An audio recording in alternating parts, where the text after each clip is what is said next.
This is a lecture from Open Tuition. For the free lecture notes that go with this podcast, please visit opentuition.com. Okay, we're going to have a look at question 2 from the paper F9 exam from June 2010. And so let's spend a few minutes first, as I would in the 15-minute reading time, looking at the requirements. Excuse me. Go straight to the requirements. Don't waste time at this stage looking through the body of the question. Look at the requirements and the marks for each section. So part A, calculate the after-tax cost of debt of 9% bonds. Now we'll check in a minute, but that should be fairly standard learning. Normally it's the internal rate of return, but we'll check in a moment. 4 marks.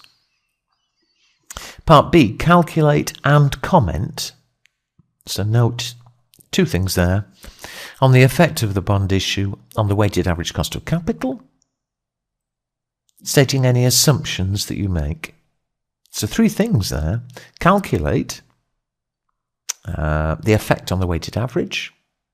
So that we don't know what the numbers are like yet, but that should be fairly conventional. Comment on the effect. Again, should be standard. State any assumptions. 5 marks. C, calculate the effect of using the bond issue to finance a reduction in overdraft on the interest coverage ratio and gearing. That's something he's asked a lot. It's 4 marks. It looks as though it's not going to be too tricky, but again, very standard. Part D, and note how many marks here, 12 marks. Evaluate the proposal to use the bond issue to finance the reduction in the overdraft, and discuss alternative sources of finance that should be considered. That's 12 marks. Now, I appreciate that is almost half the question. And so however good you are at the numbers, there's no point in relying on parts A, B and C to get pass marks. You're unlikely to get full marks, quite honestly. You're going to have to do a reasonable part D. And although we'll discuss it when we come to it, I don't know, it is fairly standard. Alternative sources of finance. He's asked that sort of question many times. It's something where to get 12 out of 12 is hard, but you should be able to get pretty decent marks very quickly. Anyway, let's start going through it, and I'll do the parts in order. Part A, first of all. Calculate the after-tax cost of debt of the 9% bonds. So at this stage, don't waste time reading everything. All right, we've got a balance sheet. There's no bonds mentioned there.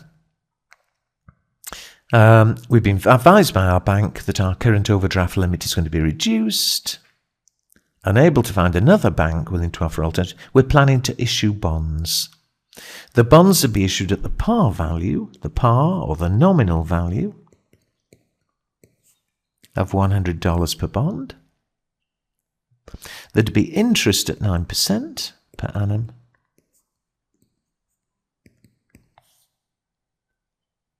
They're redeemable at a 10% premium after 10 years. So redeemable in 10 years at a 10% premium.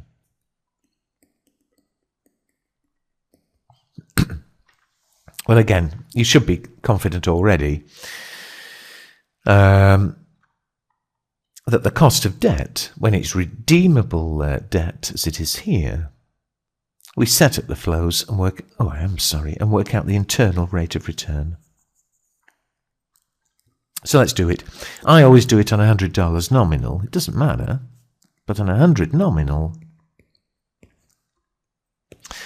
The market value now, they're being issued at par, at nominal, so 100.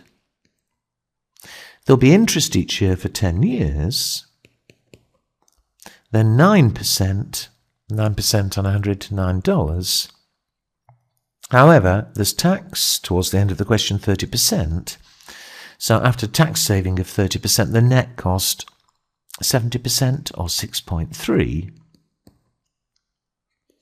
And finally, the redemption, the repayment in 10 years.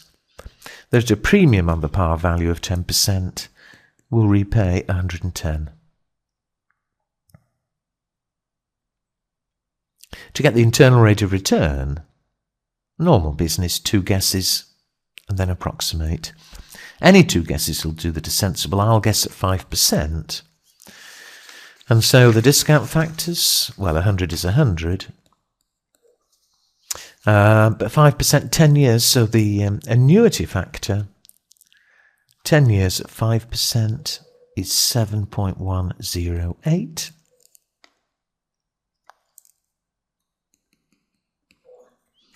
Giving a present value of the annuity of 44.78.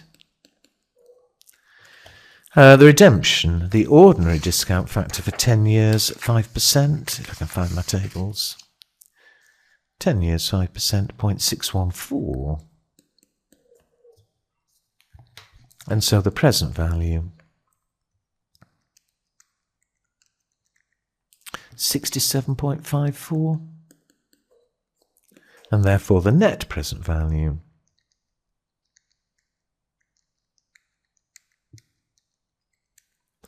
I get to be plus 12.32.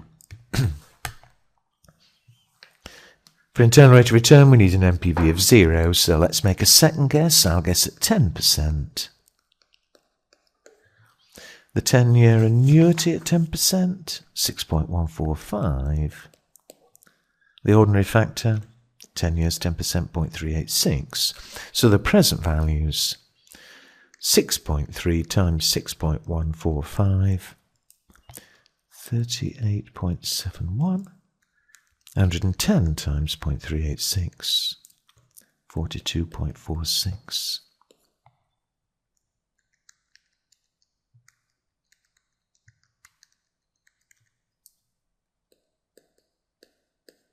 $18.83 negative. The internal rate of return is somewhere in between. And it's very standard. And different people do it different ways. There's only one answer, but some people use formula, some use little triangles. It doesn't matter. Don't change the way you do it, but almost every exam has an internal rate of return in it for some reason. So you must be able to do it almost without thinking.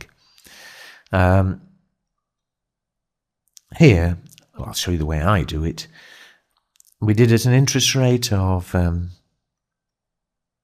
5%, and it was plus 12.32. I did it a second guess of 10%, and I got minus 18.83. And so of a change here of 5 percentages, the NPV fell from plus 12 to minus 18. It fell by 31.15. And I can now write down straight away the cost of debt. It is the internal rate of return. We know it's more than 5%, the first guess. We know that 31 is equivalent to 5% change. We, to get to 0, wanted to change by 12. So we just take that proportion of 5%, which gives me how much?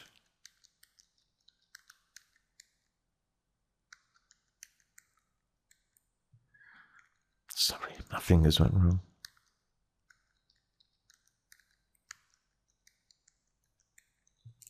I get 6.98%.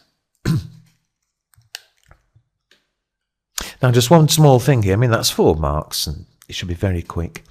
One small thing, do remember that it is only approximate because we're assuming linearity, and it's not linear.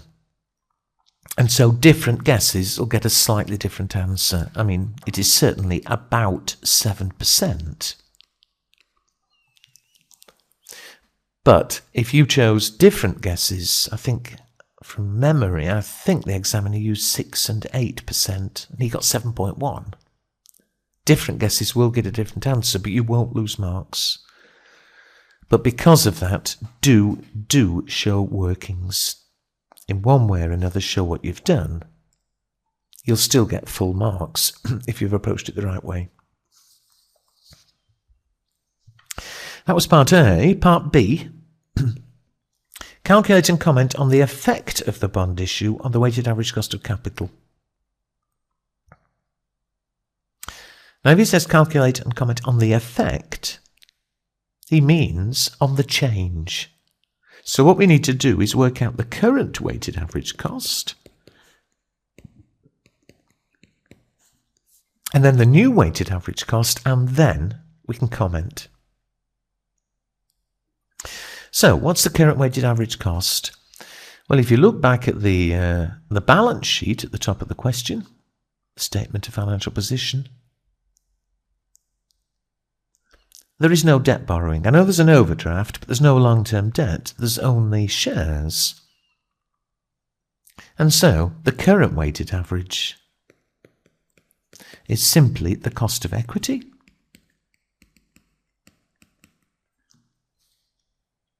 And so how are we going to get the cost of equity? Well, here was lovely. Look at the second line of the second paragraph below the balance sheet. Below the balance sheet, the second paragraph, the ordinary shares have a par value of $1, current market value $4.10. The cost of equity is 12%. So that couldn't be much nicer. He's told us the cost of equity. I was expecting that either we'd have to use capital asset or the growth formula, but here it actually told us. One thing you could have done here, and he said in his answer that you'd still get full marks, although he got the answer to be 12. Since there is an overdraft, you could treat the overdraft as though it's long-term borrowing, in which case it would be a weighted average, 12% equity. Cost of the overdraft, it says somewhere, the interest rate is 5%, but remember there'd be tax relief.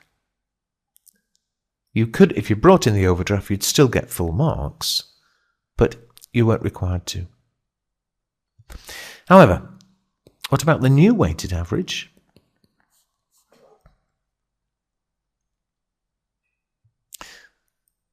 We need the cost of equity. We are bringing in some long-term borrowing here, this debt we've raised.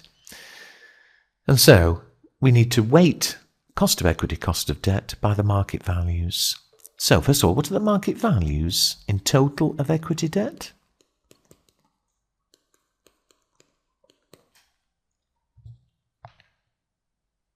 Well, the cost of, the market value of the debt, paragraph below the balance sheet, the last line, we're hoping to raise 4 million. So there's going to be 4 million debt. What about equity? On the balance sheet, there's 10 million. However, below the balance sheet second paragraph, they've got a par value of $1. So 10 million on the balance sheet, there are 10 million shares. The market value is $4.10. So the total market value, 41 million.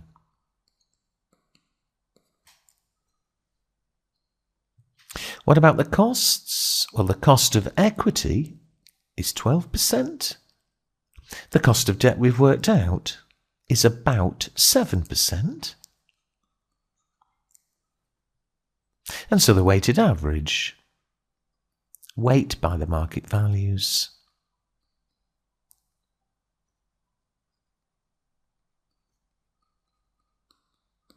the weighted average. Again, people set this out differently. It doesn't matter.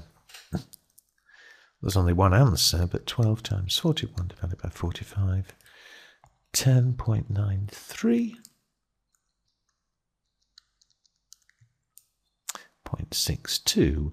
It's about 11.55%.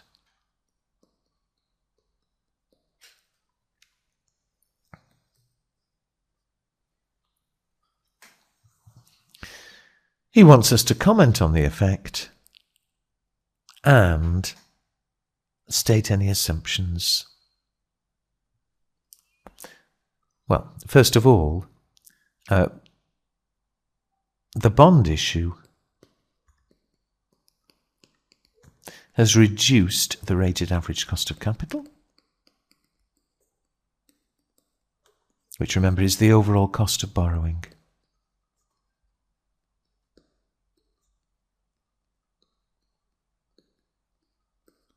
However, we've made one huge assumption. And you must mention this for a mark.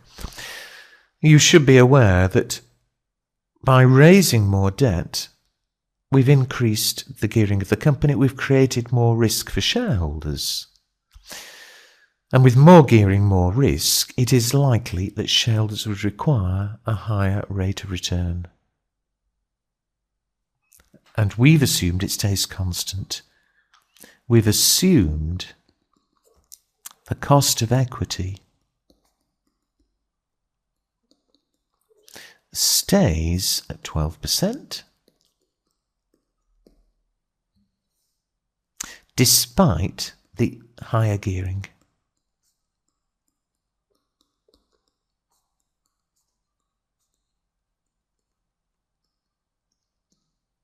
Now, okay, the extra gearing is tiny, to be honest. It's only 4 million out of 45, but even so, we have assumed it stays constant. And there's no actual need to write it down as well, but if the cost of equity did change, that also would affect the market value of the equity, and that would affect our arithmetic. The other assumption we've made is, in this answer, we've ignored the overdraft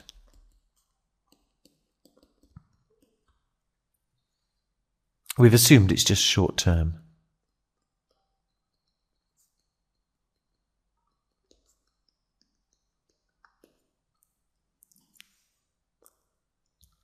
I've already said, if you did bring the overdraft in, if you assumed it was long term, you would have got full marks, but it would have affected both the existing weighted average and the new weighted average. Anyway, that was 5 marks. Let's move on to part C. Calculate the effect of using the bond issue to finance the reduction in overdraft on interest cover and gearing. Well, very, very standard. If you haven't learned these, you must. First of all, interest cover.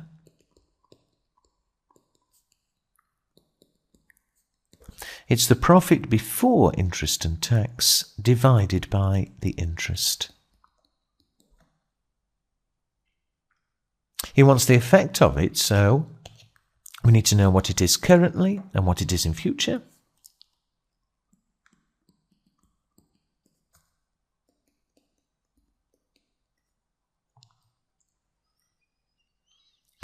Where are we? On the first line of the question, our profit before interest and tax is 1 million. And presumably it's not going to change. There's no mention of it changing. What's the interest? At the moment, the only interest payable is on the overdraft. There's an overdraft of 4,500. The interest, it's 4.5 million actually, but still, I'd better write it properly. There's an overdraft of 4.5 million. The interest at towards the end of the second paragraph below the balance sheet is 5%.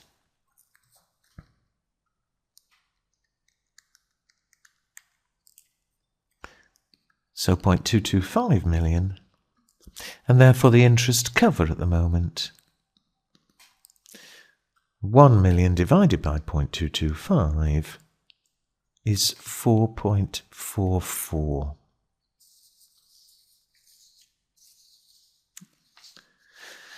What's going to happen in the future? The interest, a little bit of workings here. We've now got the bonds. The bonds, we're raising 4 million. The interest on the bonds is 9%. So 4 million at 9% is 0.36. The overdraft, it was 4.5 million. If we raise 4 million from the bonds, the overdraft will still be there, but it'll be 500,000. And on that, we're paying 5%. So 500,000 at 5%, 0.025. The total interest, therefore, 0.385 million. And so the interest cover, 1 million divided by 0.385, I get 2.60. Now in part C, you didn't ask us to comment on it, so it's simply a fact. What about the gearing ratio?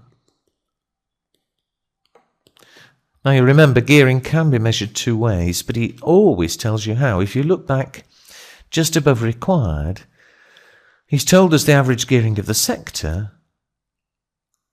and he's defined it. It's debt divided by equity on a market value basis.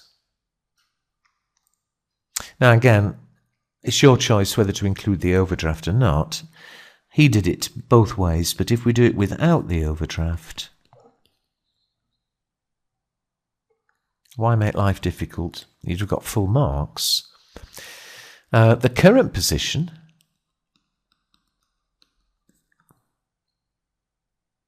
we've no long-term debt, only equity, so the gearing currently is 0. The new position, well, he said he wanted it on market values. We've already worked out the new market values in part B.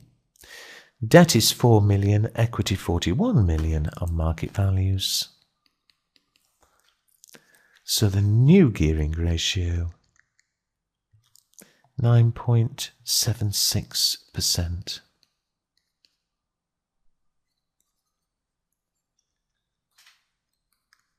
So there we are. Notice he didn't ask for any comment at that stage, and so there is 4 marks. Finally, D, evaluate the proposal to use the bond issue and discuss alternative sources of finance. Well, first of all, let's evaluate using the bond issue. The bond issue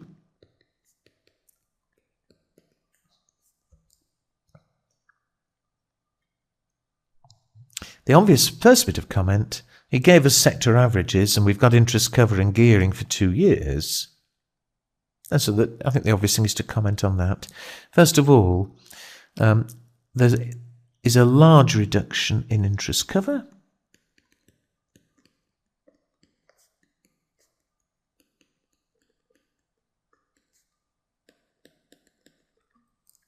It was 4.44, so the profits were 4 times the interest. Now they're only 2.6 times the interest, and it's well below the sector.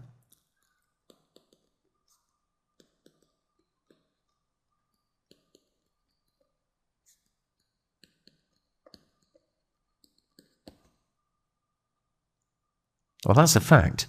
But it is actually very dangerous. And the reason it's so dangerous, remember, our profit has fallen over the last year from 5 million to 1 million. It doesn't need to drop much more, and we can't pay the interest.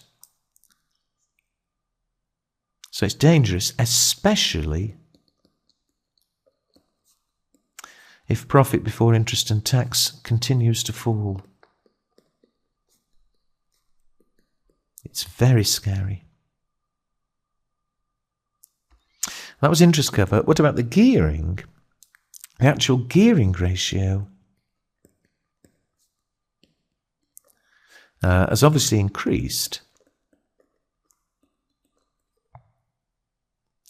but it's 9.76%. The average is 10%.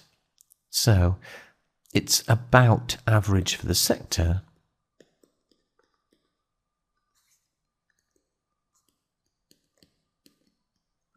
There's no real problem there. So the main problem is this, the interest cover. That is fairly scary. And of course, why has it happened? It's because the interest on the bonds is much higher than the overdraft interest.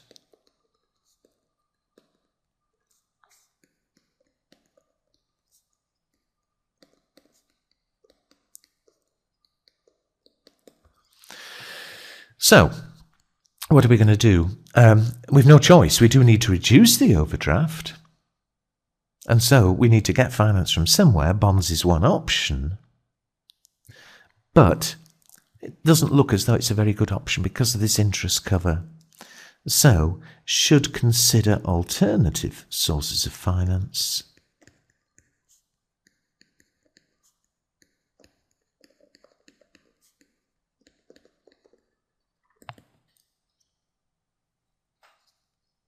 And here is where it becomes very standard indeed. What alternatives are there? Well, we're not getting it from debt borrowing, we're getting it from shareholders. And how could we get it from shareholders? Well, one way is retained earnings by reducing the dividend. Reduction in dividends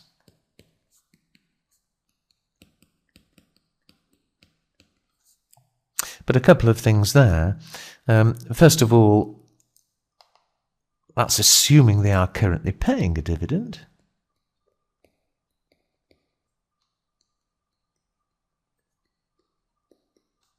We don't know about that.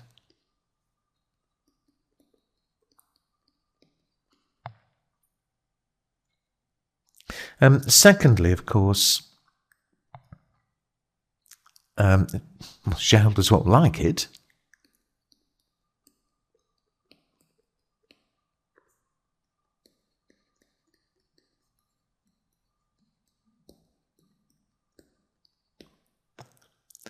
And thirdly, given we've only made a profit of £1 million, that's not going to be enough. We'll still need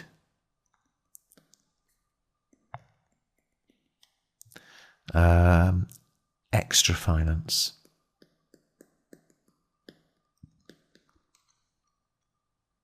And so still on shareholders, where else? Well, the most obvious is a rights issue. New shares to existing shareholders.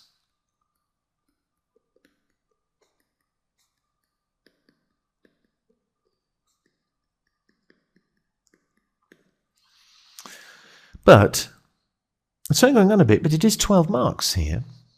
So you did want a reasonable amount of discussion. For shareholders to buy new shares, we are going to have to convince them that things are going to improve. Again, our profit has fallen from 5 million to £1 million. Things don't look too happy. We will need to convince shareholders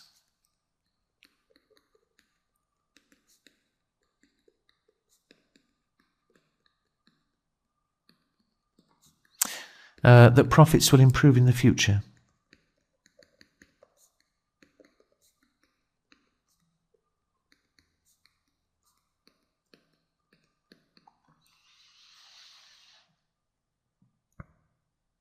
Finally, in terms of getting money from shareholders, mention it, but I think unlikely, an issue to new shareholders.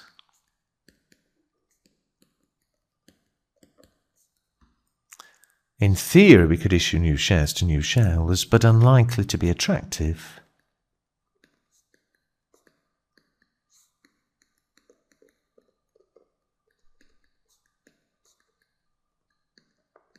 Because of the low profits, or the fall in profits.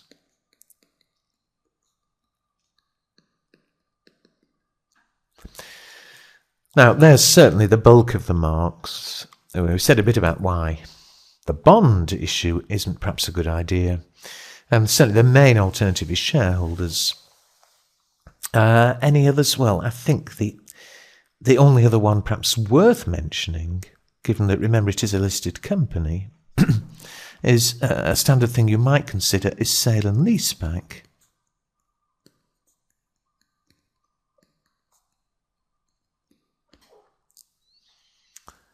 Raise money that way, sell your non-current assets to a lease company and then rent them back. However, although non-current assets are 11.5 million, so much of it is intangible assets, not likely to raise much.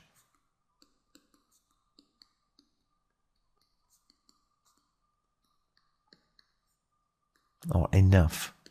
We need 4 million, remember. There's only 3 million tangible assets.